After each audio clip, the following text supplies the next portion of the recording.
My wife tried to fake my dementia, steal my estate and run away with her lawyer. But I exposed their plot, took everything back and rebuilt a free life. I came home to an empty house. At first I didn't notice anything was off, just the usual silence, the faint hum of the fridge, the ticking of the old clock in the hallway. Then I saw it, right there on the kitchen counter, a single piece of paper. "I'm done pretending to love you. I'm taking everything and moving in with him." Next to it, an open ring box. Empty. I stared at the note, my pulse pounding in my ears. It was like reading the results of a test you already knew you'd failed, but still held out hope for a mistake. The words weren't a surprise. The coldness in them was. No dramatic farewell, no guilt, no hesitation, just a declaration, a statement of victory. I reached for the paper, my fingers oddly steady, and flipped it over. That's when I saw it, a handwritten address. Not our address. A street I didn't recognize at first, but something about it felt familiar. I pulled my phone from my pocket and punched it into Google Maps. The result loaded in a second. Some suburban neighborhood a few miles from here. A house. A house bought with our money. I exhaled through my nose, slow and controlled, willing my heart rate down. My mind was already shifting gears, processing, adapting. I turned toward the trash can. Something was peeking out from the top, the crisp white edge of a piece of paper. I reached in, pulled it out. It was a crumpled draft of the note she'd left me, but this one was different. "Make sure the divorce is finalized by Friday. I don't want any delays. He's getting impatient." I let out a short, humorless laugh. She thought she had me. She thought I was too blind to see it coming, too slow to react, too weak to fight back. I set the paper down carefully, then grabbed my phone. Time to get to work. I walked to my office, my steps slow and deliberate. I wasn't in a hurry. No, I wanted to savor this, the unraveling of the game she thought she had won. The safe was tucked behind an old bookshelf, hidden in plain sight. I knelt down, punched in the code, our wedding anniversary, how poetic, and pulled the door open. Inside, everything looked the same at first. Old documents, bank statements, a few valuables. Then I saw it. A manila folder I didn't recognize, sitting neatly on top like it had been placed there recently. I pulled it out, flipped it open. The first page hit me like a freight train: medical evaluation, cognitive decline and early onset dementia. My name was right there, printed in bold letters, along with a forged signature from a doctor I'd never met. I flipped through the rest. Prescriptions I never took, symptoms I never had. Then, at the very bottom of the stack, the real kicker. A power of attorney document, signed not by me in favor of Karen. I sat back on my heels, exhaling slowly. So that was the plan. Not just to leave me, not just to take what she thought she was owed, but to erase me, reduce me to a shell, a man too sick to make his own choices, to fight back. And once I was legally incompetent, she wouldn't have to take half. She'd take everything. The weight of it settled on my chest, pressing down hard, but only for a moment. Panic, shock. They were distractions, and I didn't have time for distractions. A knock on the door startled me. I shoved the documents back into the safe, closed it, and stood. It was my neighbor, Diane. "Hey, Tom," she said with a sympathetic smile. "I just wanted to check on you. I saw Karen leaving earlier. She looked happy." I forced a chuckle. "Yeah, she, left me a note." Diane sighed. "I'm sorry, Tom. I know this isn't my place, but I've heard her talk to her friends. She's been calling you a burden for months. Said she couldn't wait to be free of you." I stared at her, the words slashing through whatever part of me still held on to the idea that maybe, deep down, Karen had once loved me. A burden. I nodded, swallowing down whatever bitter thing was clawing up my throat. "Thanks for telling me." She hesitated, then patted my arm. "You're a good man, Tom. You deserve better." I watched her walk away, then closed the door behind me. A burden. I turned back to my office, grabbed my laptop, and started making some adjustments. By the end of the night, my house would be fully wired with cameras. Every angle, every room she might slither back into. And as for her medications, in the bathroom cabinet, I had a little experiment of my own to run. The house was silent, but my laptop screen was alive. Multiple video feeds flickered in front of me, grainy black and white images capturing every inch of my home. A week ago, this level of surveillance would have felt extreme, unnecessary. Now it felt like armor. I sat back, sipping my coffee, letting the quiet hum of the cameras do their job. Then, at 9:47 p.m., movement, front door. Karen. She walked in like she still owned the place. Technically she did for now. But she wasn't alone. Behind her was him. I recognized him immediately, even before he spoke. Mark Spencer, attorney, her so-called friend. The same guy who conveniently handled our estate planning years ago. The same guy who had access to everything. They stopped in the living room, directly in view of camera 3. "Are you sure he's not here?" Spencer asked, glancing around. Karen scoffed, tossing her purse onto the couch. "Trust me, he's either drinking himself stupid or crying somewhere." Spencer chuckled. "Well then, let's get this done." I leaned in. Karen pulled the folder from her bag, thick, heavy with documents. Spencer flipped through it, nodding. "We'll finalize the sale next week," he said. "Once the papers go through, you're clear. He can't touch a dime." Karen exhaled in relief, sinking into the couch. "Good. I just want this over with." Spencer smirked, pulling out his phone. "Oh, and don't worry about him fighting back. He won't even have the money to hire a lawyer." Karen raised an eyebrow. "What do you mean?" Spencer leaned forward, grinning like a man who had just won the biggest bet of his life. "Because," he said, lowering his voice, "he's already bankrupt. He just doesn't know it yet."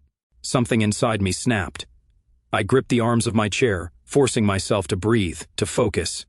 Karen tilted her head, intrigued. "Go on." Spencer tapped his phone. "I moved everything weeks ago. Retirement accounts, savings, liquid assets. It's all in a Swiss account. He'll never find it. And even if he does, he doesn't have the connections to touch it." Karen grinned. "You really thought of everything, huh?" Spencer leaned back, smug. "He's too dumb to even know what happened." I stared at the screen, my knuckles white. Dumb. I zoomed in on Spencer's hand resting on the folder in his lap. The logo on the corner hit me like a lightning bolt. Arburg Bank, Switzerland. A bank I knew very, very well, because I used to work there. My rage cooled, replaced by something sharper, colder. They thought they had buried me. They forgot I knew exactly where the bodies were buried too. I closed my laptop, let them celebrate. Tomorrow they'd wake up to a very different reality. I spent hours reviewing the footage, dissecting every smirk, every careless word. Spencer and Karen were so confident, so comfortable in their betrayal that they never considered the possibility that I was watching, that I was learning. By morning I had a plan, but before I could set things in motion I needed more. It was in the garage, buried under a pile of old shoes and Christmas decorations, an old burner phone. Karen's. I recognized it immediately. She used to keep it in her car, swearing it was for emergencies. When she got a new one last year, she must have tossed this one aside and forgotten about it. But I hadn't. I plugged it in. The screen flickered to life, and within minutes I was scrolling through texts. Most were garbage, old appointment reminders, conversations with her sister. But then a thread from an unknown number. Recent. My pulse pounded as I opened it. "He doesn't suspect anything. Not a thing. He's too busy playing the pitiful abandoned husband. You're sure about the will?" "Of course. The lawyer said it'll look legit. One signature and it's done. And if he refuses, then we wait. Stress will do the rest." I give it 6 months tops. My stomach clenched, but I kept reading. "In the house, once he's gone, it's ours. No one will question it." I stared at the screen, my hands shaking. Gone. They weren't just robbing me blind, they were planning my funeral. For the first time in my life, I felt something beyond rage, beyond betrayal, cold, absolute clarity. They thought they had me in a corner. They didn't realize who they were dealing with. I took a deep breath, closed the phone, and went to my desk. It was time to make a call. Not to Karen, not to Spencer, but to the State Bar Association. By the end of the day, an anonymous complaint had been filed. By the end of the week, Spencer would be disbarred. By the end of the month, Karen would realize the man she bet everything on was no longer her golden ticket. I leaned back in my chair, exhaling slowly. They wanted me gone. They should have made sure I was dead first. The locksmith finished the job in under an hour. New locks, new security codes, new rules. Karen thought she could waltz back in here like nothing happened, like this was some game she could play at her convenience. Not anymore. I sat in my office, watching the cameras, sipping my coffee as the final piece of my plan fell into place. I had already rerouted all my mail to a private P.O. box. No more conveniently missing documents or surprise legal notices. Every package, every letter would go through me first. By the time Karen realized what had changed, it would already be too late. And then, right on schedule, at 7:32 p.m., she came home. I saw her pull into the driveway, stepping out of her car like she owned the place. She walked right up to the door, digging into her purse for her keys. She didn't even look at the cameras. That's what happens when you think you're untouchable. Click. She tried the key. Nothing. Frowning, she tried again, harder, still locked. I could see the confusion flicker across her face through the grainy black and white feed. She pulled out her phone, dialing, probably Spencer, but she wouldn't get through. I had already arranged for his number to be blocked on my accounts, hers too. I leaned back, watching the frustration grow. She tried the key one last time, rattling the doorknob like some angry tenant who just realized their lease had been revoked. Then, she lost it. She slammed her fists against the door, her voice shrill and desperate. "Tom, open this door right now." I didn't move, didn't even blink. She banged again. "This is my house. You stole it." Ah, the irony. A week ago, that note she left me was supposed to be the end, her grand escape. Now she was locked out of the very life she thought she had secured for herself. I let her scream, let her rage, let her taste the helplessness she had planned for me. And then, just as she finally stepped away from the door, furious and defeated, she dropped her purse. The contents spilled onto the porch, scattering across the welcome mat. Keys, a fresh set, not for this house, for her new house. The one she had planned to share with Spencer. The one she didn't know I had already sold. I chuckled, watching her scramble to collect her things. This was only the beginning. I sat in my car outside the police station, gripping the folder in my hands. Inside it were copies of everything. The forged medical records, the fake power of attorney, even the text messages from Karen's burner phone detailing how they planned to kill me off in slow motion. I had spent my entire life believing in fairness, in playing by the rules. I coached football for decades, drilled discipline and integrity into every kid who passed through my team. But now I saw the truth. Rules only work when everyone follows them. Karen and Spencer, they didn't believe in rules, so now neither did I. I walked through the station's glass doors and straight to the fraud division. I didn't need a lawyer to explain it to them. The evidence spoke for itself. The detective, a grizzled guy in his 60s, flipped through the documents, his expression unreadable. When he got to the forged will, his jaw clenched. "This is bad," he muttered. "This is real bad." He looked up at me, sharp. "You sure you want to go through with this?" I stared at him. They were planning my funeral before I even got sick. He didn't ask anything else. The arrest happened faster than I expected.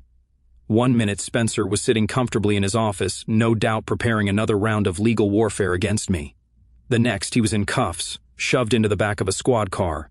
Fraud, conspiracy, attempted theft by deception. But Karen was gone by the time the police went to pick her up.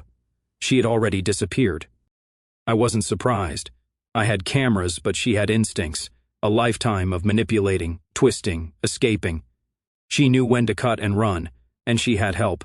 A bag full of stolen money can open a lot of doors. It was 2 days later when my son called. I stared at his name on the screen for a long time before answering.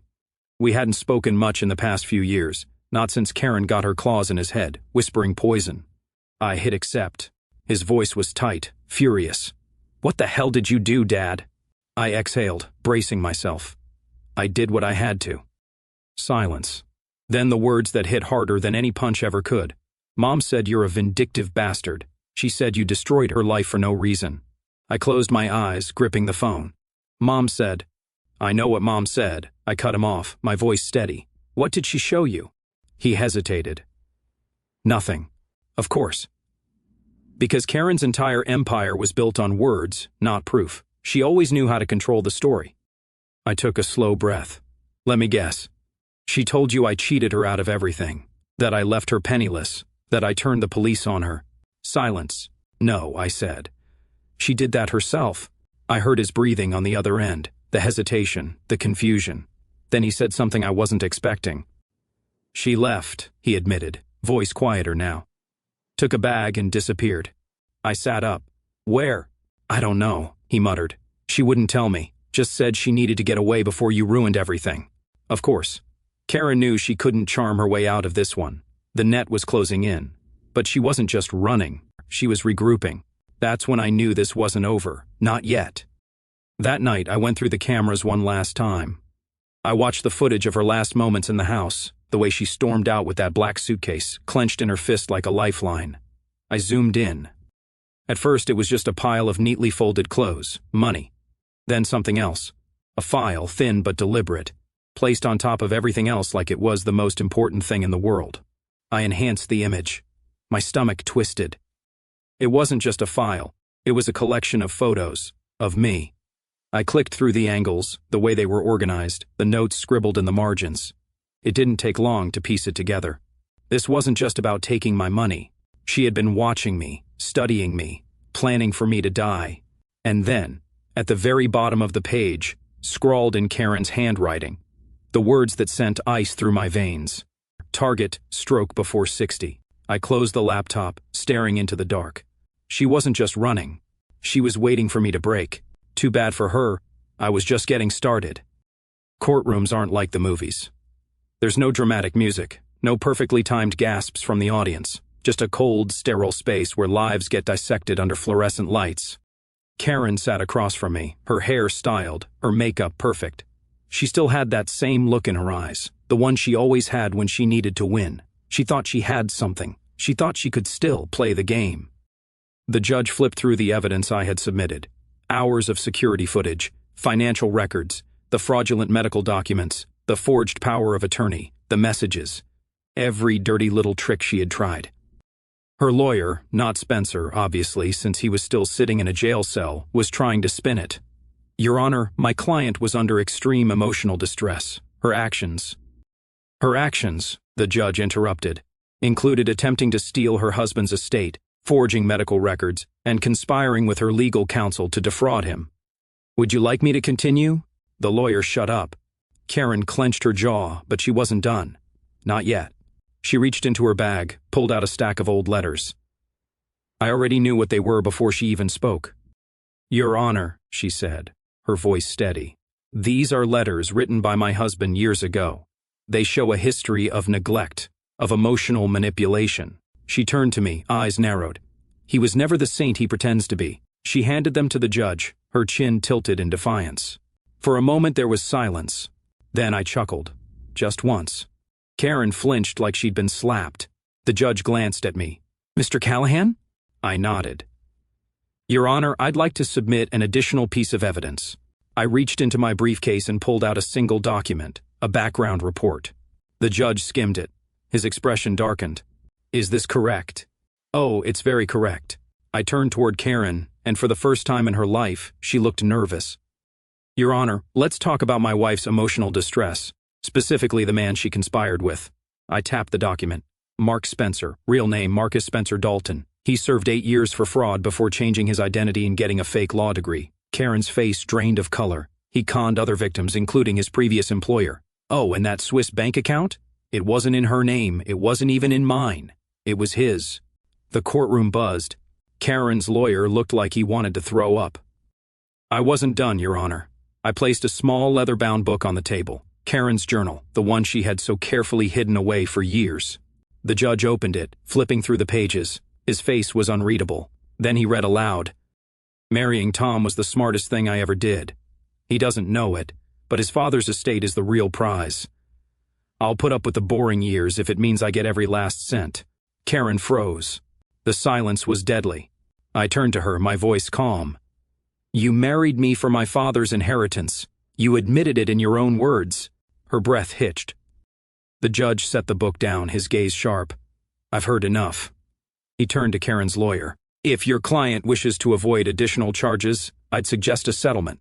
The lawyer nodded quickly. Karen sat there completely still. Then finally she turned to me. Her voice was quiet but laced with fury. You ruined my life. I met her eyes. No, Karen, I exhaled, feeling nothing. You did that yourself. The house was empty now. No furniture, no echoes of the past.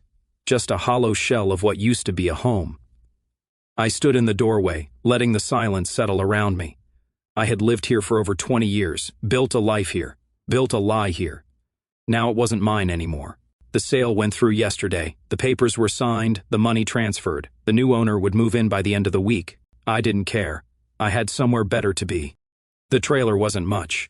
A 200-square-foot box on wheels parked by a lake I hadn't seen since my 20s, but it was quiet, peaceful. It was mine. No marble countertops, no imported furniture, no Karen. I stepped outside, letting the wind off the water hit my face. The air smelled like pine and earth, real things. For the first time in years, I didn't feel like I was suffocating. I was free. Then my phone rang. Karen. I let it buzz, staring at her name on the screen. She should have been in prison, but the plea deal kept her out, for now. The judge had stripped her of everything, wiped her name off any claim to my estate. Now all she had were debts and a motel room. I picked up, didn't say anything, just waited. Her voice came through, small, desperate. Tom. I didn't respond. She exhaled shakily. I wanted to say that I know I made mistakes. I got caught up in things that... I heard it then. The noise in the background. A faint, distorted recording. Rooms available starting at $29 a night. A motel. She wasn't calling to apologize. She was calling because she had nowhere else to go. I just need some time, she continued, voice cracking. I'll fix this. I'll get it all back. She still didn't get it. I finally spoke. Karen. She sucked in a breath. Yeah? I stared out at the water, the reflection of the setting sun rippling across the surface. You won't. Silence. Then a click. I tossed the phone onto the table inside, walked back outside, and watched the sun go down. Let her rot. It was deep in one of the old boxes, tucked between yellowed newspaper clippings and forgotten birthday cards, a letter. The paper was brittle, the ink slightly faded, but my father's handwriting was still clear, still steady. Tom, you're a good man, but don't be blind. That girl, Karen, she asked me for money before the wedding, said you'd never have to know. Be careful. Some people don't marry for love. Some just wait for the right time to collect. Dad. I sat there for a long time, holding the letter in my hands. How many times had I ignored the warnings, the signs, the little moments where Karen's love had felt calculated rather than real? And my father, he had seen it before I ever did. I wasn't angry, I wasn't even surprised. Just tired. Later that evening, my son arrived. I hadn't seen him in weeks, not since Karen vanished into whatever hole she was hiding in. He stood at the door of my trailer, awkward, unsure. He wasn't a kid anymore, but something about the way he hesitated reminded me of the boy he used to be, the one who used to sit in the passenger seat of my truck, asking 1,000 questions about football, about life. I gestured for him to come in. He sat across from me at the tiny kitchen table, drumming his fingers against the wood. Finally, he spoke. Mom told me to steal your papers. The words hung between us, thick, heavy. I didn't react, just watched him. He swallowed hard. Your will, your bank stuff. She wanted me to take them before the divorce, said it was just in case. He exhaled sharply, shaking his head. I told her no, and she flipped. I nodded slowly. I'm not surprised. He looked up at me then, eyes filled with something that almost looked like shame. I didn't stop her, though. I didn't help, but I didn't stop her either. I leaned forward, resting my arms on the table. You were caught in the middle, I get it. He let out a bitter laugh. Yeah, well, I don't. He looked away, rubbing the back of his neck. I spent years believing her version of things, letting her trash you, and now, he swallowed. Now I don't even know what's real. I stood, walked over to one of the remaining boxes I hadn't unpacked, pulled out an old, worn-out photo album. I set it in front of him. He frowned. What's this? Our history, I said simply. He opened it, flipping through the pages, photos of fishing trips, birthday parties, a camping trip where he caught his first fish, and insisted we fry it even though it was too small to feed anyone. His breath hitched. I leaned back. That's what's real. Not the money, not the house, not the lies. He turned another page, his fingers shaking slightly. I watched as the weight of everything settled into his expression. Then finally he nodded. I'm sorry, Dad. I exhaled. So was I. But for the first time in a long time, I felt like maybe, just maybe, we were going to be okay. The bar smelled like stale beer and regret. Karen wiped the counter half-heartedly, her nails bitten down to the quick, her once manicured hands now rough and dry.